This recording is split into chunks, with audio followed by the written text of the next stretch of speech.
Hello everyone, कैसे हैं आप सभी। स्वागत है आपका आपके अपने YouTube channel gold story point पर। आज की कहानी है रिया ऑफिस में अकेली क्यों रह गई, फिर क्या हुआ।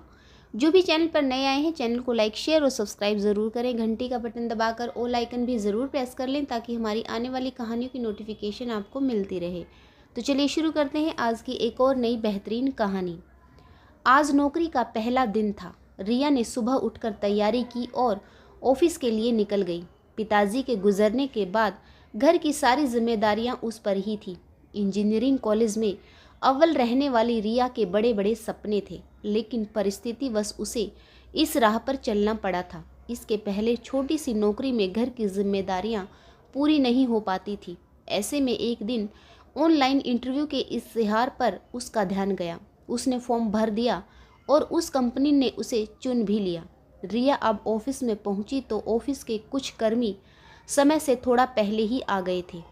वहीं रिसेप्शन पर बैठी अंजलि ने रिया से पूछा, गुड मॉर्निंग मैम, आपको किससे मिलना है। मैं इस कंपनी में ऑनलाइन इंटरव्यू से चुनी गई हूँ। आज से मुझे ऑफिस ज्वाइन करने के लिए कहा गया था। यह लेटर। ओके, कांग्रेट्स मैम, आपका इस कंपनी में स्वागत है। थोड़ी देर बैठिए, मैं मैनेजर साहब से पूछकर आपको बताती हूँ। रिया वहीं बैठकर कंपनी का निरीक्षण करने लगी। उसी वक्त कंपनी में काफ़ी जगह लगा हुआ आरजे का लोगो उसका बराबर ध्यान खींच रहा था। उतने में अंजलि आई और बोली, आपको मैनेजर साहब ने बुलाया है, वे आपको आगे का प्रोसीजर बताएंगे। रिया ने पूछा, अंजलि मैम, एक सवाल पूछूं? कंपनी में जगह जगह पर आरजे लोगो क्यों लगाया गया है? आरजे लोगो कंपनी के मालिक मंजूमदार साहब के इकलौते सुपुत्र के नाम के अक्षर हैं। ऑनलाइन इंटरव्यू उनका ही आइडिया था। आज उनका भी कंपनी में पहला दिन है। चलो अब हम अपने काम की ओर ध्यान दें। हाँ बिल्कुल, चलो।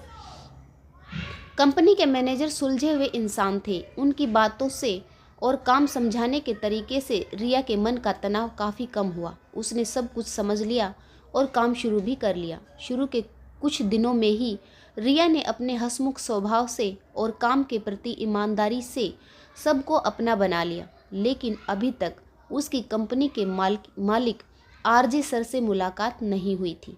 कंपनी की मीटिंग हो या और कोई अवसर जहां पर उसकी आरजे के साथ मुलाकात होने की गुंजाइश थी, वहां उसे मजबूरीवश जानबूझकर इग्नोर किया जाता था।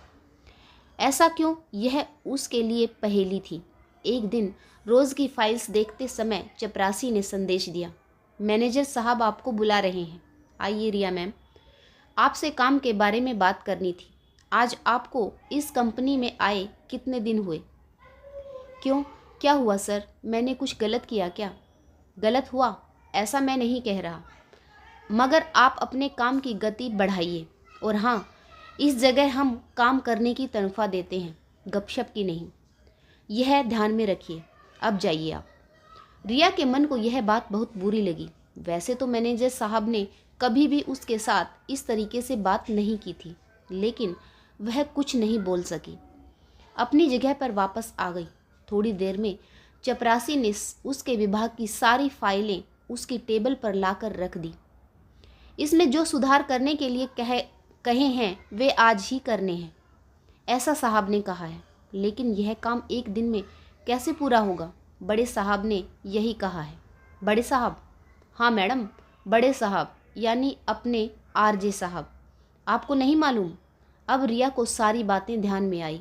उसके लिए किए हुए काम में आरजे सर ने ही गलतियां निकाली थी।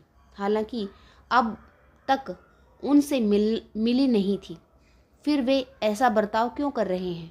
यह सवाल रिया को परेशान कर रहा था।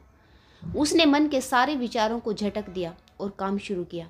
ऑफिस का वक्त खत्म होने को था, फिर भी रिया का काम खत्म नहीं हुआ था।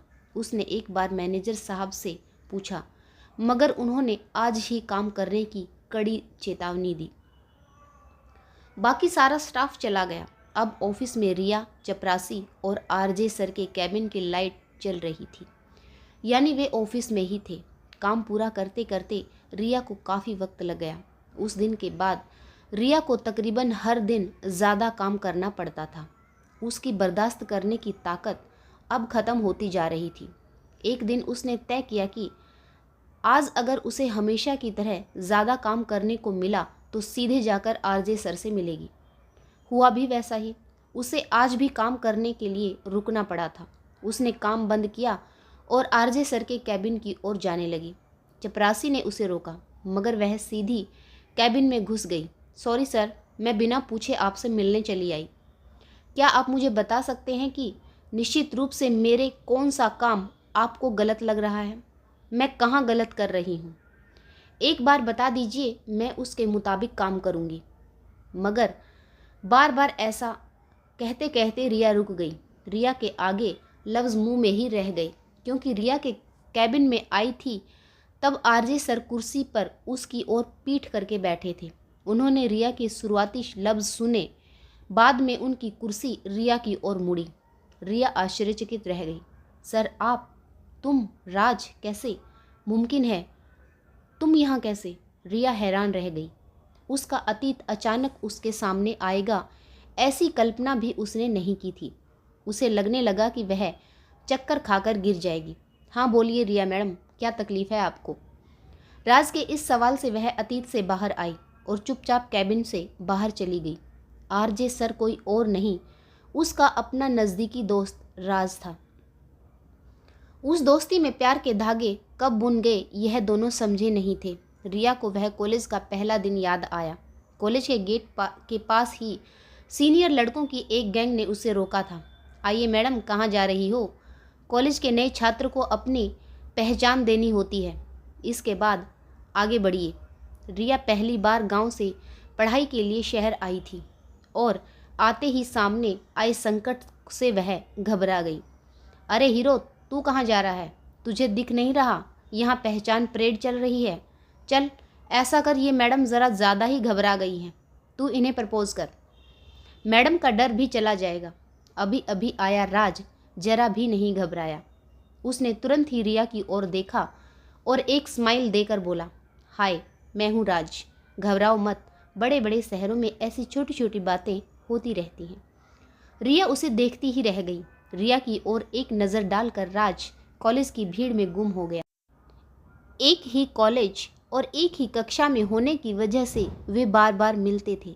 राज अपने स्वभाव के कारण सबको अच्छा लगता था। कॉलेज की हर लड़की उससे बात करने के लिए बेताब रहती थी, मगर राज किसी दूसरे ही रिश्ते में उलझता जा रहा था। यह रिश्ता रिया के साथ जुड़ा था।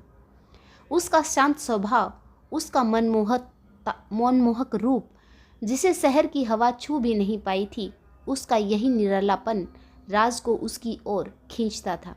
एक दिन दोनों कॉलेज की कैंटीन में बैठे थे, तब राज ने कहा, रिया तुम कितनी अलग हो।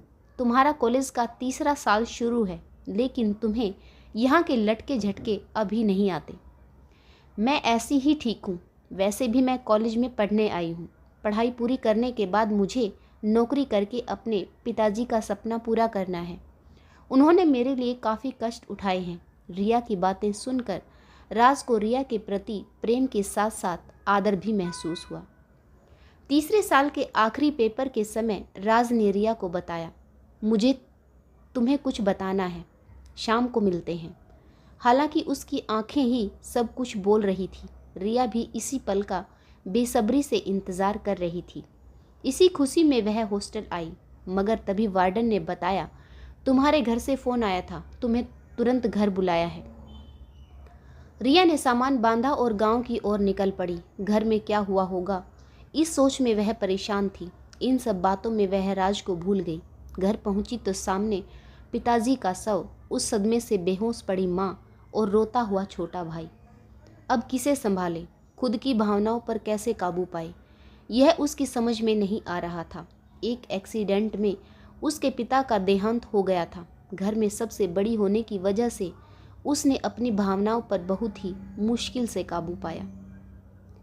इस घटना के बाद उसने पढ़ाई आधी ही छोड़ दी और एक छोटी सी नौकरी कर घर की जिम्मेदारियां संभाली। इधर राज बेचैन हो गया। सारी रात रिया का इंतज़ार करता रहा, मगर वह नहीं आई। उसने कॉलेज, हॉस्टल सब जगह ढूंढा, मगर उसका कुछ पता नहीं चला। रिया ने ही ऐसी व्यवस्था कर ली कि वह राज पर बोझ नहीं बनना चाहती थी। पर राज इसमें सबसे अनजान था। उसके दिल को ठेस पहुंची थी, इसलिए उसने भी कॉलेज छोड़ दिया और आगे की पढ़ाई के लिए वह अमेरिका चला गया। मैडम, आपका काम हो गया है, मुझे ऑफिस बंद करना है। बड़े साहब कब के चले गए। चपरासी की आवाज़ से रिया यादों की दुनिया से बाहर आई। उसने सब सामान इकट्ठा किया और घर के लिए निकल पड़ी। उसके मन में एक ही ख्याल था कि राज की गलतफहमी कैसे दूर करे। उसे उसका काम करना है। उसे उसका काम करना रास आएगा या नहीं, वह नौकरी भी नहीं छोड़ सकती। क्या करे, इन ख्यालों में वह पूरी रात जागती रही। दूसरे दिन ऑफिस में अंजलि ने रिसेप्शन पर ही रिया से पूछा, अरे रिया, क्या हुआ, तुम्हारी ऐसी आंखें क्यों हैं? खैरियत तो है ना? अरे कुछ नहीं, थोड़ी थकान महसूस कर रही हूँ बस।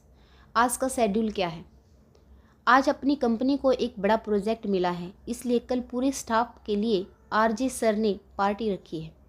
हर एक को पार्टी में आना है। दूसरे दिन शाम को पार्टी शुरू हुई। रिया बस केवल हाजिरी लगाकर निकलने की सोच रही थी। राज का पूरा ध्यान उसी पर था। अचानक उसे एक परिचित आवाज़ आई, हाय राज, तुम यहाँ कैसे? कितने दिनों बाद मिल रहे हो, मगर तुम्हारी हमेशा की मुस्कुराहट किधर गई? राज बोला, अब कितने सवाल पूछोगी? स्नेहल, तुम तो बिल्कुल नहीं बदली, कॉलेज में जैसी थी वैसी ही हो। सवालों की खादान। अच्छा, तुम यहाँ कैसे? अरे मैं अपने पति के साथ आई हूँ। आज उनके सर आरजे सर ने पूरे स्टाफ को परिवार सहित बुलाया है। तुम किसके साथ आए हो? मैं अकेला ही आया हूँ। मैं ही तुम्हारे पति का आरजे सर हूँ। सच? क्या कह रहे हो? तुमने तो मुझे हैरान कर दिया। स्नेहल आरजे की कॉलेज फ्रेंड थी। फिर वह उत्साहित होते हुए बोली, अरे हाँ, रिया भी तो इसी कंपनी में है। तुम लोगों की गलतफहमी दूर हुई कि नहीं? गलतफहमी? कौन सी गलतफहमी? अरे रिया अचानक कॉलेज छोड़कर चली गई थी। वह अचानक कॉलेज छोड़कर क्यों गई? उसके पिताजी का एक्सीडेंट में देहांत हो गया था। यह है सब, और क्या? मैं तो यह सब जानता ही नहीं था। स्नेहल और रिया राज की कॉलेज की सहेली थी। वह उन दोनों की दोस्ती, प्यार, दूरी, इन सब घटनाओं की साक्षी थी। उसने रिया के बारे में सब कुछ मालूम था। उसने यह सब राज को बताया तो राज यह सब सुनकर बहुत दुखी हुआ। उसने रिया के बारे में कितना गलत सोच लिया था। उसकी इसमें कुछ भी गलती नहीं थी। अब उसकी नज़र पार्टी में रिया को ढूंढने लगी, मगर तब तक रिया वहाँ से निकल चुकी थी। वह उसे ढूंढने बस स्टॉप की ओर भागा। बारिश के दिन थे। रिया एक पेड़ के नीचे खड़ी थी। उसने दूर से ही रिया को आवाज़ लगाई, रिया, रिया, क्या हुआ सर? आप यहाँ क्यों आए? आपको कुछ काम था क्या? नहीं सर, मत पुकारो मुझे, मैं तुम्हारा पहले वाला राज ही हूँ। अभी मुझे स्नेहल ने सब कुछ बताया। मुझे माफ़ कर दो रिया। नहीं राज, इसमें तुम्हारी कोई गलती नहीं है। उस समय हालात ही ऐसे थे। रिया, आज मैं तुमसे पूछता हूँ, क्या तुम मेरे प्यार को स्वीकार करोगी?